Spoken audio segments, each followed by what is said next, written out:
वो मुझे मोमेंट याद है जब मेरी मॉम ने मुझे कहा था कि जाने देते, छोड़ देते, ये सब नहीं करना है, क्योंकि कोई होप नहीं दिख रहा था उस समय पे। और मैं वैसा था भी नहीं कि कोई देख के मुझे किसी फ़िल्म के लिए या किसी सीरियल के लिए, फ़िल्म तो बहुत बड़ी बात है, किसी सीरियल में छोटे रोल के लिए भी कास्ट कर सकें। कुछ लोग मुझसे डरने लगे। उन्हें लगता था मैं ही सनी हूँ और सनी ही विशाल है, विशाल ही सनी है। एक्चुअली सच कहूँ तो लोगों की नज़र में आ गया मैं, सबसे फर्स्ट थिंग तो यही है। और लोग मुझे एक्सेप्ट करने लगे एज एन एक्टर बॉलीवुड में। I lost 10 kgs for this film. Janhvi को भी बड़ी आदत है क्लास लेने की, मस्ती मजाक में वो इनडायरेक्टली ऐसी क्लास लेती है आपकी। जाड़ा फाड़ा तेगवाड़ा प्रल्ले काड़ा वेरे जाग्या पाड़ेवाड़ा रंग्या गाड़ा रंग ताड़ा पूर। Hi Vishal, hi hi, welcome to Cannes. Thank you so much. Red carpet पे जाना कैसा लग रहा था उस टाइम?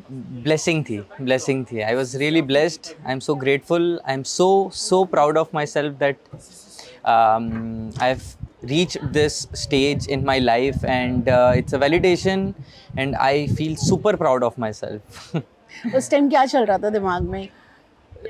कुछ नहीं चल रहा था, मैं जिस उस मोमेंट को एंजॉय कर रहा था ज़्यादा से ज़्यादा, और खुश था मैं बहुत ज़्यादा। मुझे किसी चीज़ की परवाह नहीं थी, मैं खुश था because that was the moment when I was living my dream in a literal way. So I was very happy and I was so proud of my self. I was missing my mom also there, because मेरा ये सपना था कि मैं अपनी mom के साथ red carpet पे हाथ पकड़ के चलूँ। Not this time but maybe I am manifesting this right now that maybe in maybe one day I'll walk on this red carpet with my mom.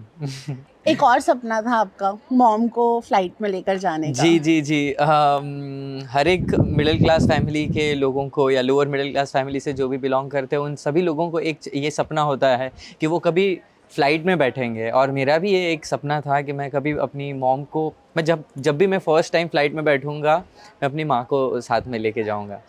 वो मैं पूरा कर पाया। और इस बार मैं अपनी मॉम को एक्चुअली पेरिस भी घुमाने लेके जा रहा हूँ। कल मैं निकलूँगा और आई फील वेरी हैप्पी कि मैं मम्मी के साथ घूम रहा हूँ। मेरे लिए कांस में आने से भी ज़्यादा खुशी की बात है कि मैं अपनी मॉम के साथ यहाँ पे हूँ और उनके साथ घूमूंगा। कुछ मिस कर रहे हैं घर का?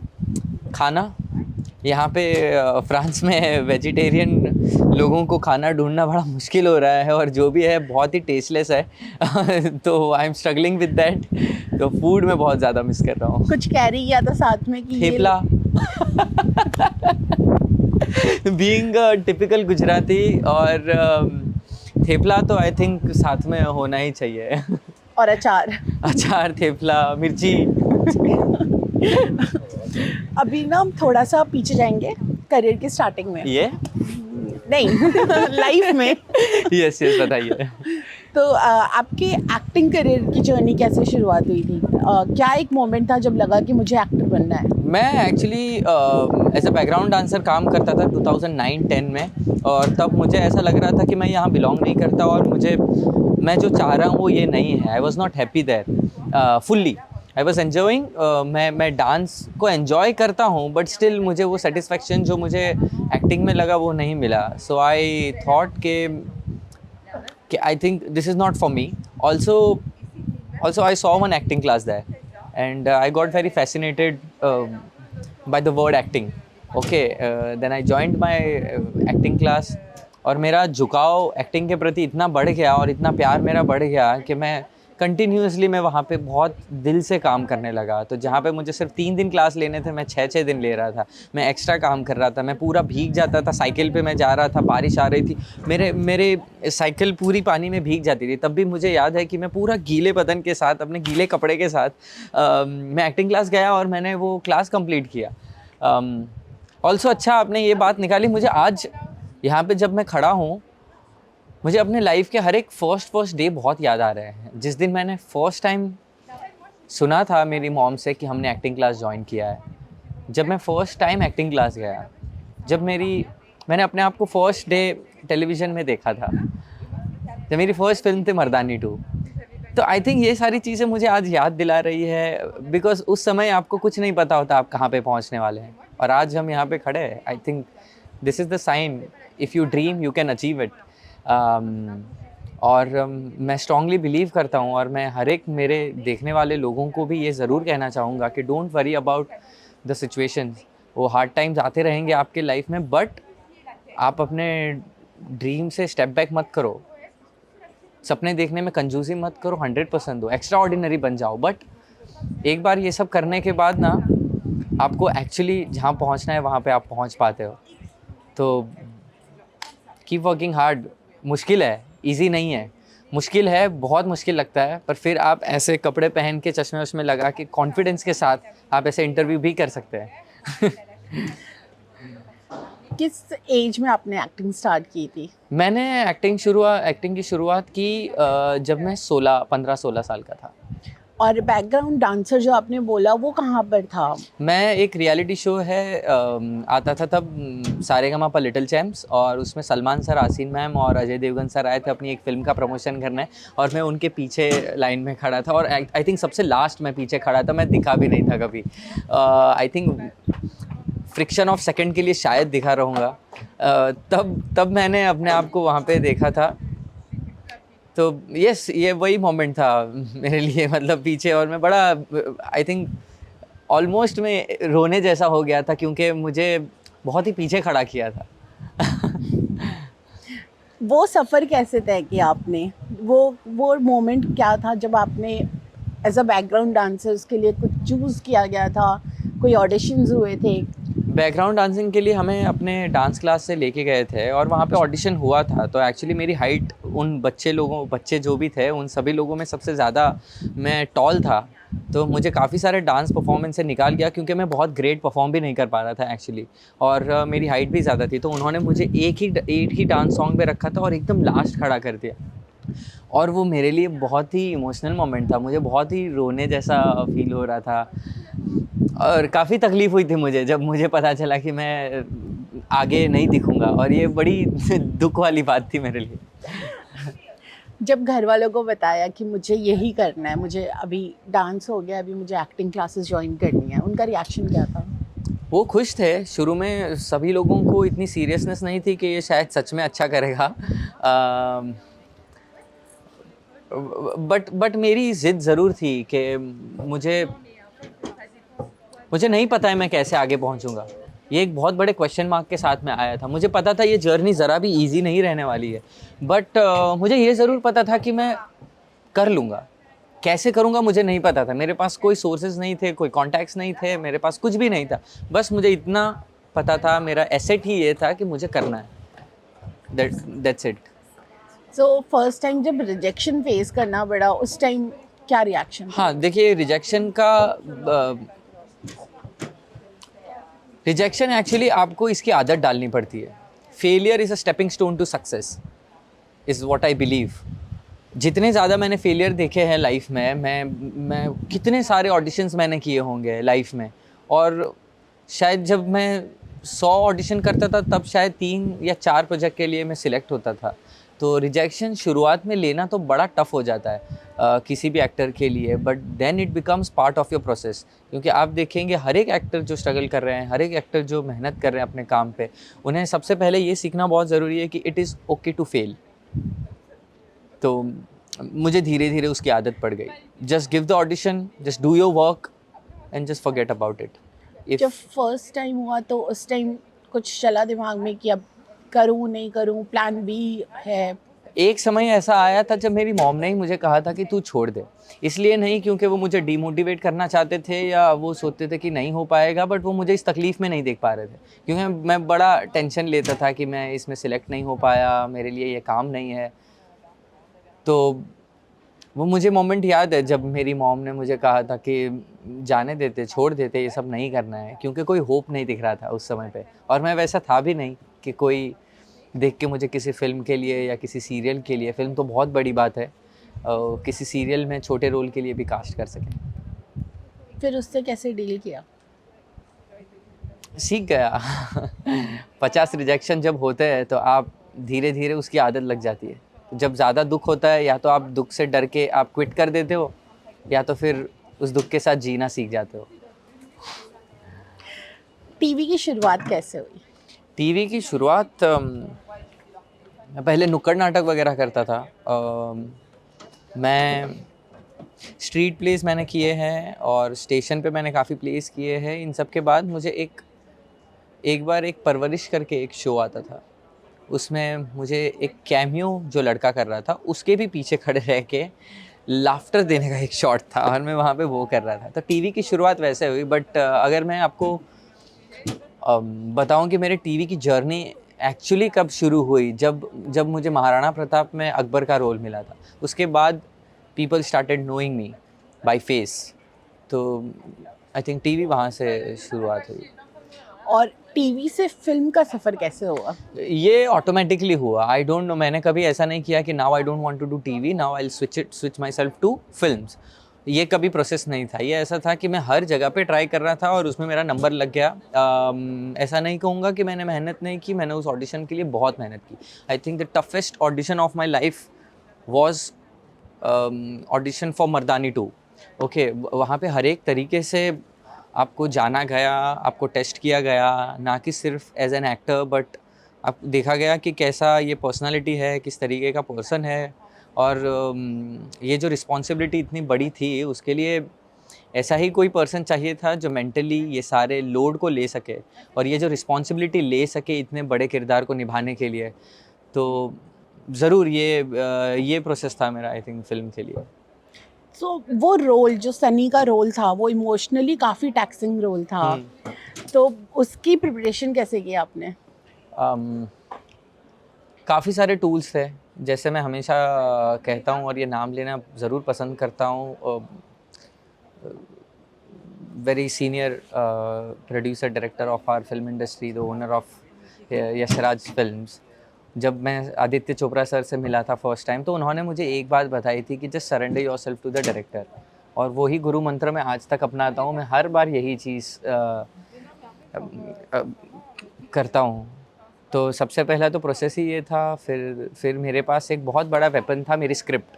तो मैं पूरी स्क्रिप्ट को बहुत अच्छे से पढ़ना पसंद करता था, मैं हर एक चीज़ जानने की कोशिश करता था, क्योंकि मेरा पूरा किरदार उसमें है। और बहुत सारे वर्कशॉप्स, बहुत सारी ट्रेनिंग और internalising your character, knowing more and more about your character of the film, I think ये सारी चीज़ों ने मुझे बड़ी मदद की। कुछ आफ्टर इफेक्ट्स थे कैरेक्टर के? हाँ, मैं जब आईने में अपने आप को देखता था और मैं जब अपने नॉर्मल कपड़े पहनने लगा था, तब मुझे कंफर्टेबल थोड़े दिन के लिए फील नहीं होता था। मैं अपने आप को ऐसा नहीं देख पाता था कि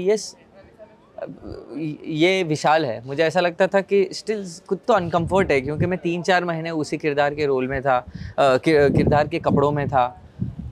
तो मुझे ज़रूर एक ऐसा फीलिंग था और मैं थोड़ा ऑफ फील कर रहा था। काफ़ी मेरे बिलीफ सिस्टम थोड़े चेंज हुए थे, मुझे अपने आप को तोड़ना था। और ये जो फ़ाइट खुद के साथ जो होती है किरदार को निभाने के लिए, वो फ़ाइट बहुत बड़ी होती है। दुनिया से आप लड़ लेते हो, बट जब खुद से लड़ने की बारी आती है तो सबसे टफेस्ट बैटल लगती है आपको वो।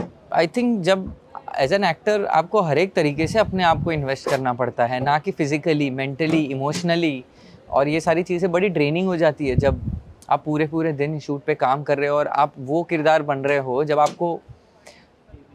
जब आपको कुछ समय के लिए ऐसे माहौल में छोड़ दिया जाता है जहाँ पे you are not able to be yourself, तो आपको घुटन होने लगती है। हम सब ने ये कहीं ना कहीं एक्सपीरियंस किया होगा कि अगर हम किसी का आइडियोलॉजी के साथ बिलीव नहीं कर पा रहे, किसी के नेचर के साथ चल नहीं पा रहे, और ऐसे रूम में जब हमें बिठा दिया जाता है, हमें पसंद नहीं है, तो आप समझिए एक एक्टर की लाइफ में कैसा होता होगा कि वो जो बिलीव नहीं भी करते, उसे बिलीव करके पूरे दिन उसी किरदार को निभाना है आपको।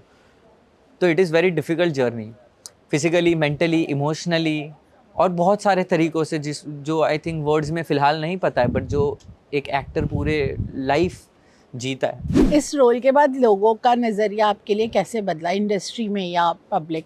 किस में, कौन से रोल के बाद? सनी के बाद लोग मुझे जानने लगे। लोगों के दिलों में मेरे लिए रिस्पेक्ट बढ़ गई।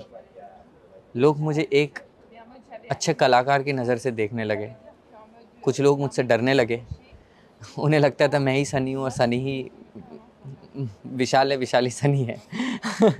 काफ़ी लोगों को मुझे वीडियोस भेजने पड़े कि कुछ बच्चे डर रहे थे। मुझे किसी एक पर्सन ने, सीनियर आर्टिस्ट ने कहा था कि मुझे इस बच्चे के लिए वीडियो बना के दो और मैं उसे भेजूँगी ताकि उसे लगे कि ये कैरेक्टर नहीं है, ये कोई रियल पर्सन है। तो लोगों के नज़रिए में मैं एक्चुअली सच कहूँ तो लोगों की नज़र में आ गया मैं, सबसे फर्स्ट थिंग तो यही है। और लोग मुझे एक्सेप्ट करने लगे एज एन एक्टर बॉलीवुड में, और मैं बड़ा लकी हूँ कि मेरी फर्स्ट फिल्म ही वैसी रही। उसके बाद कुछ नए एवेन्यूज़ खुले, कुछ नए काम। हाँ, मैंने जब मर्दानी किया था तब उसके बाद तुरंत कुछ समय में लॉकडाउन हो गया था, तो मैं जितनी अपॉर्चुनिटी को ग्रैब कर पाता उतनी बहुत नहीं कर पाया। बट उसके बाद एक काफ़ी अच्छा समय था जहाँ पे मैंने काफ़ी सारी फ़िल्में की, और लोगों ने बड़ा प्यार भी दिया उन फ़िल्मों को। क्रिटिकली अक्लेम्ड फ़िल्म थी सारी। And then this. जब कोई नया रोल मिलता है तो आपका प्रोसेस क्या होता है? मैं, जैसे मैंने कहा कि मैं सबसे पहले तो अपने आप को डायरेक्टर को सरेंडर कर देता हूँ और अपनी स्क्रिप्ट को पढ़ लेता हूँ बहुत अच्छे से। खुद के लाइफ के जो एक्सपीरियंसेस है वो उसमें यूज़ करने की कोशिश करता हूँ। ये एक प्रोसेस मेरा हमेशा होता है। और बाकी I don't know how, but मैं जैसे ही किरदार के कपड़े पहनूँ, मैं जैसे ही किरदार का मेकअप करूँ, हेयर करूँ और उस माहौल में जाऊँ, आई डोंट नो, एक सेंस मेरे अंदर ऐसा डेवलप हो गया है कि मैं वहाँ पे बात करके मैं ऑटोमेटिकली कुछ परफॉर्म कर पाता हूँ। और ये कभी-कभी ऐसा भी लगता है कि सिर्फ मैं ड्राइव नहीं कर रहा हूँ, ये कोई एनर्जी है जो मुझसे करवा रही है। काफ़ी बार ऐसा होता है कि जब मैंने अपने आप को स्क्रीन पर देखा और देख के मैं खुद भी हैरान हो जाता हूँ, और मुझे लगता है कि ये इमोशन मैंने लाइफ में कभी एक्सपीरियंस नहीं किया था, मुझे इसके बारे में नहीं पता है। How am I able to portray this emotion? This is not me. I think ये हर बार हमें ऐसा लगता है कि हम ही सब कुछ कर रहे हैं, कोई एनर्जी आपको सपोर्ट करती है और आपको ड्राइव करती है। ये कोई अपार्ट फ्रॉम क्राफ्ट है, ये बिलीव की बात है। ये आई डोंट नो कितना मेक सेंस हर एक लोगों को करेगा, मुझे कई बार ये चीज़ सच लगती है। कोई एक सीन याद है जो आपने किया हो और आपको बाद में देखकर लगा हो कि ये मैंने कैसे किया, जैसे आप अभी बता रहे हैं? मुझे अपना मर्दानी का एक बहुत अच्छा सीन लगता है, बहुत कम लोगों को जानकारी होगी। उसमें मैं परफ़ॉर्म करके मुझे ऐसा लगा कि मैं ये कैसे कर गया? क्योंकि सबसे टफ़ेस्ट सीन वो होता है, जो सबसे ईज़ी सीन होता है। जो लाइनें बड़ी सिंपल लिखी गई है, आपको उसको बहुत ग्रेट तरीके से परफ़ॉर्म करना है, और मैं सबसे ज़्यादा उन सीन्स को लेके डरा हुआ होता हूँ। तो मर्दानी में एक सीन है जहाँ पे मैं चाय पी रहा हूँ और कोई पर्सन मेरे सामने आता है और मुझसे कुछ थोड़ी टेढ़ी बात करने की कोशिश करता है, और मैं उसे कहता हूँ अच्छा। तो वो अच्छा के अंदर जो एक गाली है वो बड़ा अच्छे से निकल के आया था। तो आई थिंक ऐसे कई सीन्स हैं। आई थिंक मैं एक ऐसे नाम नहीं ले पाऊँगा और अभी मैं रिकलेक्ट नहीं कर पा रहा हूँ, बट मैंने जब देखा था मुझे एग्जैक्टली याद था। रोल्स कैसे चूज़ करते हैं? जो मुझे आता है उसमें से मैं कुछ एक दो चूज़ कर लेता हूँ। अब मैं ऐसा एक्टर तो नहीं हूँ जो मुझे महीने में बहुत सारी ऑफ़र्स आ रही है, जो मैं काम से बहुत ज़्यादा लोडेड हूँ। बट जिस तरीके के मुझे रोल ऑफ़र होते हैं मैं उसमें से कुछ ना कुछ चूज़ करने की कोशिश करता हूँ। ज़्यादातर इमोशनली ड्रिवन कैरेक्टर्स मुझे ऑफ़र होते हैं, और लोग मुझे इंटेंस रोल में देखना पसंद करते हैं। तो मैं उसमें से जो भी अच्छी अपॉर्चुनिटी लगती है, जो अच्छे लोग हैं, मुझे अगर स्क्रिप्ट पे भरोसा है, मुझे अपने काम करने वाले में से एटलीस्ट डायरेक्टर या प्रोड्यूसर या एक्टर पे भरोसा है, तो मैं वो फ़िल्म को कंसिडर डेफ़िनेटली करता हूँ। मेरा नेक्स्ट क्वेश्चन यही था आपसे कि आपको लगता है कि इंडस्ट्री ने आपको इंटेंस रोल के बॉक्स में फिट कर दिया, टाइप कास्ट कर दिया है? ये तो अभी की बात है, आगे जाके फॉर श्योर ये चेंज हो जाएगा। आई थिंक मैंने अपनी लाइफ में देखा है कि मुझे एक तरीके के नहीं, हर एक तरीके के रोल मिले हैं। मर्दानी के बाद किसी ने सोचा नहीं था कि मैं सलाम वेंकी कर सकता हूँ। सलाम वेंकी के बाद किसी ने सोचा नहीं था कि ह्यूमन भी हो सकता है और आज ये होम बाउंड भी हो सकता है। तो अलग-अलग किरदार मुझे मिले हैं, तो आगे जाके आप देखेंगे कि श्योरली कुछ बहुत और अलग तरीके के किरदार में मैं दिखूँगा। अगर आप अपने यंगर सेल्फ को, वो बच्चा जो बैकग्राउंड डांसर था और जो वो रोया था कि मेरा नहीं आया फेस, उसको एक एडवाइस देना हो या फिर एक चीज़ बोलनी हो, वो क्या होगी अभी? You are made for big things. किसी इंटरनेशनल स्टार के साथ आप काम करना चाहते हैं? Leonardo DiCaprio. अभी होम बाउंड पे आते हैं।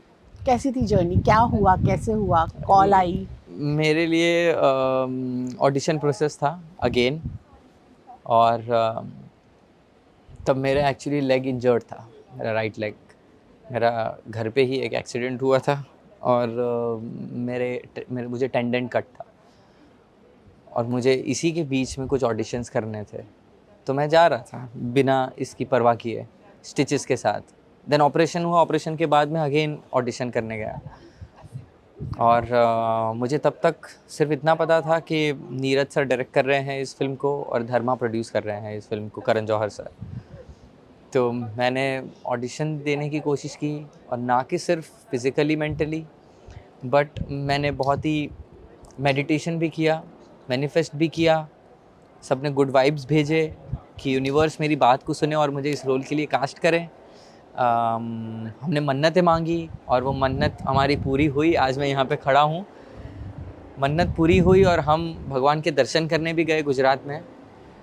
तो ये प्रोसेस वैसा था मेरे लिए यहाँ तक पहुँचने का, ये फिल्म को पाने का। कुछ याद है नीरज सर ने या करण जौहर ने कुछ बोला हो आपको ड्यूरिंग द शूट, जो अभी तक मेमोरी में है, एनेक्डोट या कोई भी स्टोरी? करण सर के साथ हमारी एक मुलाकात हुई थी, जहाँ पे हम डिनर के लिए मिले थे हमारी फिल्म कंप्लीट होने के बाद। तो एक डिनर प्लान किया था नीरज सर ने, और वहाँ पे मैं मिला था फर्स्ट टाइम अच्छे से करण सर को, और हमने टाइम स्पेंड किया था। तो ही just came to me, hugged me, saying कि you are absolutely amazing in the film, और मुझे बहुत ही खुशी हुई। सबसे चैलेंजिंग पार्ट क्या था इस फिल्म को shoot फिल्म करते में I lost 10 kgs for this film. When I started the film, I was 64, and when I completed the film, I checked my weight and I was 54. So that was very challenging for me. But this is तो बाहरी, अगर अंदर से मैं अगर आपको कुछ बताऊं, तो मेरे लिए इस कैरेक्टर की थॉट को जानना मेरे लिए टफ था। शुरू में मैं समझ नहीं पा रहा था कि ये किरदार कितना इंटेंस और कितना डेप्थ से भरा हुआ है। जब मैंने जानने की कोशिश की, तो मुझे समझ में आया कि हमें जो प्रिविलेज मिला है, जो लाइफ में अब जाके, अब मैं अगर कुछ चीज़ें चूज़ कर पा रहा हूँ, मैं कुछ चीज़ें सिलेक्ट कर पा रहा हूँ, मैं अच्छे घर में रह रहा हूँ, अच्छी गाड़ी में घूम रहा हूँ, अच्छे लोगों के साथ उठना बैठना है, तो इसका मतलब है कि मैं अपने किरदार से काफ़ी दूर हूँ। तो ये सब छोड़ के जब आपको उस किरदार में आना होता है, तो मैंने गाँव में एक्चुअली काफ़ी समय बिताया, जहाँ पे चंदन रहता होगा। वहाँ पे बैठ के हमने स्क्रिप्टें पढ़ी, हमने कैरेक्टर के बारे में बात की, गाँव में घूमे। तो वहाँ से जो हमें एक एनर्जी और जो एक माहौल मिला, वो आई थिंक बड़ा ही हेल्पफुल था इस किरदार के नज़दीक पहुँचने के लिए। तो ये प्रोसेस रहा है मेरा, और ये चैलेंजिंग है। ये सिर्फ बाहरी चीज़ें तो हो जाती है, बट इस किरदार को करने के लिए सिर्फ क्राफ्ट की ज़रूरत नहीं थी। इस किरदार को करने के लिए बहुत डेप्थ में सोचने की ज़रूरत थी। आपके को एक्टर्स जानवी एंड निशान, उनके साथ कोई एनेक्डोट याद है आपको जो हुआ हो वहाँ पे सेट पे? ये नीरज सर और ईशान मिलके बड़ा प्रैंक करते हैं। मुझे तो अब तक लगता है कि उन्होंने मेरी स्क्रिप्ट चुराई है और अभी तक मुझे दी नहीं है। स्क्रिप्ट का एक कवर था मेरा, उन्होंने चुराया, मुझे अभी तक दिया नहीं है। मेरी काफ़ी और भी सारी चीज़ें हैं जो वो एयरपोर्ट पे ले लेते थे, छुपा देते थे और मुझे देते नहीं थे। तो ये है, दोनों मिलके बड़ी शरारत करते थे मेरे साथ, और जानवी को भी बड़ी आदत है क्लास लेने की। मस्ती मजाक में वो इनडायरेक्टली ऐसी क्लास लेती है आपकी। बट सभी लोगों के साथ मेरा बॉन्ड बहुत ही अमेजिंग रहा, बहुत ही फन था एक्चुअली। अगर आप एक्टर नहीं होते तो आप क्या करते? अगर मैं एक्टर नहीं होता तो for sure Gujarati folk singer होता। अभी भी मुझे कभी कभी ऐसा लगता है कि मैं एक्टिंग छोड़ के गुजराती फोक सिंगिंग करना शुरू कर दूं, क्योंकि मुझे वहाँ पे बहुत सुकून मिलता है। मैं दोपहर को, सुबह, शाम, आधी रात को कभी भी भजन सुन सकता हूँ। आप चाहें तो मैं आपको एक चंक सुना सकता हूँ। ओके।